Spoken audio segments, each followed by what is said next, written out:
Dear students, this is Praveen Kumar Agarwal from Management Department. Welcomes you in my today's lecture of company law. In today's lecture, we will discuss upon the concept of annual general meeting. जैसा कि company के reference में उसे हर साल अपने members के reference में एक एनुअल जनरल मीटिंग को कंडक्ट करना मैंडेटरी रहता है, तो हम आज उसी AGM यानी कि एनुअल जनरल मीटिंग के रिगार्डिंग एक प्रॉपर डिस्कशन फॉलो करेंगे। क्या मतलब है AGM का? AGM is an important meeting of the members of a company. It is an important democratic mechanism for the protection of rights of shareholders of a company. This meeting affords an opportunity to the shareholders of the company to review and control the working of the company in each year. AGM company के members के point of view से बहुत important role play करती है। ये एक तरह की डेमोक्रेटिक व्यवस्था होती है जो कंपनी के शेयर होल्डर्स को प्रॉपर प्रोटेक्शन प्रोवाइड करती है। ये उनके लिए एक अपॉर्चुनिटी की तरह होती है। शेयर होल्डर्स, कंपनी के शेयर होल्डर्स के लिए ये एक अपॉर्चुनिटी की तरह होती है जिसके बेसिस पर वो हर साल कंपनी की परफॉर्मेंस को रिव्यू कर सकते हैं और उसको प्रॉपर कंट्रोल कर सकते हैं। क्या मतलब होता है इसका? AGM is that general meeting of a company which is called and held by specifying in the notice calling it that it is an annual general meeting of the company. यानी कि जब कंपनी की general meeting को organise किया जाता है और इसके रेफरेंस में जब नोटिस को प्रिपेयर किया जाता है तो उस नोटिस में मेंशन किया जाता है, स्पेसिफाई किया जाता है कि this is the meeting which is called annual general meeting. तो जब कंपनी किसी पर्टिकुलर मीटिंग के नोटिस में उसे एनुअल जनरल मीटिंग के नाम से स्पेसिफाई करती है, उसे कॉल करती है और उसको हेल्ड करती है, तो हम उस जनरल मीटिंग को AGM के नाम से जानते हैं। ये हो गई लीगल टर्म्स में डेफिनेशन एनुअल जनरल मीटिंग की। होता क्या है? Usually the business transacted at every general meeting is referred to as general business, although some special business में ऑल्सो भी ट्रांजेक्टेड एट सच मीटिंग। यानी कि जनरल मीटिंग में जनरल टाइप के बिजनेसेस को ट्रांजेक्ट किया जाता है। हालांकि अगर आप कोई स्पेशल बिजनेस को भी ट्रांजेक्ट करना चाहो तो उसको भी इस टाइप की मीटिंग में फॉलो किया जा सकता है। क्लियर हो गया? So this is about the annual general meeting. अब हम बात करेंगे about the legal provisions which is to be followed in relation to annual general meeting of the company. क्या क्या है वो लीगल प्रोविजंस जिसको फॉलो करना कंपल्सरी रहता है किसी भी कंपनी के लिए? The very first one is to be held in each year. ये सबसे पहला प्रोविजन है कि company, each and every company, whether it is public company और प्राइवेट कंपनी, लेकिन उसमें OPC के लिए ये बाउंडेशन नहीं रहती है। अगर OPC को छोड़ दिया जाए तो जितनी भी कंपनीज हैं, these all companies in each year, year का मतलब है यहाँ पर कैलेंडर ईयर का, hold a general meeting as it's AGM. The company shall specify in the notice calling it that the meeting is an AGM. और meeting के regarding जो notice follow किया जाएगा कंपनी की तरफ से, उसमें उसे बताना पड़ेगा, उसे स्पेसिफाई करना पड़ेगा कि this is not the general meeting but this is the annual general meeting. ठीक है? और हर साल इसको फॉलो करना, हेल्ड करना, that is mandatory for each and every company except OPC. The second provision is time for holding first AGM। Question ये आता है कि कंपनी को अपनी पहली एनुअल जनरल मीटिंग कब कंडक्ट करनी चाहिए। तो इसके रिगार्डिंग एक प्रॉपर प्रोविजन दे रखा है। The first AGM of a company shall be held within a period of 9 months from the date of closing of the first financial year of the company.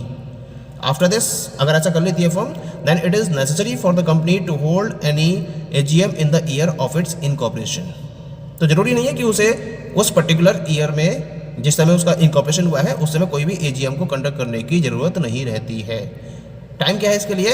जब company का पहला financial year complete हो जाए, तो पहला financial year complete होने के 9 months के अंदर अंदर उसे अपनी पहली AGM को फॉलो करना जरूरी है। ठीक है। और अगर वो ऐसा कर लेती है तो उसे अपने ईयर ऑफ ऑपरेशन में एजीएम को होल्ड करने की रिक्वायरमेंट नहीं रहती है। फॉर एग्जांपल एक एग्जांपल लेके चलते हैं हम। वानी लिमिटेड को 1 जनवरी 2014 में इनकॉर्पोरेट किया गया, तो इसका मतलब जो ये फर्स्ट एजीएम है उसको 31 दिसंबर 2015 तक हेल्ड करना ही होगा। क्यों? क्योंकि जो उसका फाइनेंशियल ईयर है वो कब खत्म होगा? इसका पहला फाइनेंशियल ईयर शुरू होगा 1 अप्रैल 2014 को और ख़त्म होगा 31 मार्च 2015 को, और उससे 9 महीने आप काउंट करोगे तो ये बैठेगा आपका 31 दिसंबर 2015 तक। तो इसका मतलब कंपनी अगर 1 जनवरी 2014 में इनकॉर्पोरेट हुई है तो उसको अपनी पहली एनुअल जनरल मीटिंग 31 दिसंबर 2015 से पहले कंडक्ट कर लेनी होगी। क्लियर? और अगर वो ऐसा कर लेती है तो इसका मतलब ये कैलेंडर ईयर 2014 में किसी भी एजीएम को हेल्ड करने के लिए लायबल नहीं होगी। पॉइंट क्लियर हो गया? अब हम बात करते हैं about the third provision regarding the annual general meeting. This is time for subsequent AGMs. अब अगली एजीएम कब करेगा? क्योंकि ये तो कंडीशन है कि हर साल कंपनी को अपनी एनुअल जनरल मीटिंग को फॉलो करना मैंडेटरी होता है, लेकिन टाइम क्या होगा इसके लिए टाइम क्या होगा सब्सिक्वेंट एजीएम्स के लिए? तो इसके लिए एक प्रोविजन दे रखा है, every company shall in each of the subsequent year hold its AGM within a period of 6 months from the date of closing of the financial year of the company। यानी कि अपने सब्सिक्वेंट ईयर्स में company को AGM को conduct करना जरूरी है। और ये क्या है? जो उसका फाइनेंशियल ईयर क्लोज हो रहा है उस डेट से 6 मंथ बिफोर, मतलब 6 महीने के अंदर जहां उसका फाइनेंशियल ईयर क्लोज हो रहा है उससे 6 महीने के अंदर उसको अपनी एनुअल जनरल मीटिंग को कंडक्ट कर लेना होगा। ये इसके लिए प्रोविजन डिसाइड किया गया है। ठीक है। Next provision is extension of time. Time का एक्सटेंशन मिल सकता है क्या? रजिस्ट्रार के पास ये पावर होती है कि वो टाइम को एक्सटेंड कर सकता है, लेकिन जब हम फर्स्ट एजीएम की बात करते हैं तो उसका टाइम किसी भी वे में या किसी भी कीमत पर एक्सटेंड नहीं किया जा सकता। अगर आप रजिस्ट्रार के पास रिक्वेस्ट भी करते हो तो रजिस्ट्रार के पास भी पावर नहीं होती है कि वो फर्स्ट एजीएम के कंडक्ट होने के टाइम को एक्सटेंड कर ले। लेकिन अगर इसके बाद का कोई भी एनुअल जनरल मीटिंग है तो उस केस में स्पेशल कंडीशन जिससे रजिस्ट्रार सेटिस्फाइड होना चाहिए, उसके बेसिस पर जो रजिस्ट्रार है वो एक्सटेंड कर सकता है एनुअल जनरल मीटिंग के टाइम को। लेकिन ये जो टाइम पीरियड होगा एक्सटेंशन का वो 3 महीने से ज़्यादा का नहीं हो सकता, यानी कि मैक्सिमम 3 मंथ्स के लिए एनुअल जनरल मीटिंग को एक्सटेंड किया जा सकता है। Clear? Next provision is gap between the AGMs. Gap कितना होना चाहिए 2 एजीएम के बीच में? 2 सब्सिक्वेंट एजीएम्स अगर फॉलो होती हैं तो उनके बीच में गैप कितना होना चाहिए? तो वो गैप 15 मंथ से ज़्यादा का नहीं होना चाहिए, यानी कि date of 1 AGM and the next AGM उनके बीच का जो गैप है वो 15 महीने से ज़्यादा का नहीं होना चाहिए। This is the limit regarding the gap between 2 subsequent AGMs. Okay. The next provision is time and day for meeting. इसके रिगार्डिंग भी एक प्रोविजन दिया गया है कि every AGM shall be called during business hours। और business hours क्या होते हैं? 9 AM and 6 PM के बीच में किसी भी दिन, लेकिन वो दिन नेशनल हॉलिडे नहीं होना चाहिए। नेशनल हॉलिडे यानी कि जो गवर्नमेंट ने जिस डे को नेशनल डे डिक्लेयर कर रखा है, नेशनल हॉलिडे डिक्लेयर कर रखा है, उस दिन को छोड़कर किसी भी दिन एनुअल जनरल मीटिंग को कंडक्ट किया जा सकता है। और जो टाइमिंग रहेगी वो 9 AM से 6 PM तक रहेगी। लेकिन हाँ, अगर कोई मीटिंग 9 AM और 6 PM के बीच में स्टार्ट होती है और उस पर जो प्रॉपर डिस्कशन चलता रहता है तो उस डिस्कशन को 6 बजे के बाद भी कंटिन्यू किया जा सकता है। ऐसा नहीं कि 6 बज गए तो आप डिस्कशन को क्लोज कर दोगे। No, the discussion will continue after 6 PM also, यानी जब तक कंक्लूजन नहीं आ जाता तब तक आप मीटिंग को कैरी ऑन कर सकते हो। ठीक है। Next one is place of meeting. अब बात आती है कि कहाँ कंडक्ट की जानी चाहिए मीटिंग।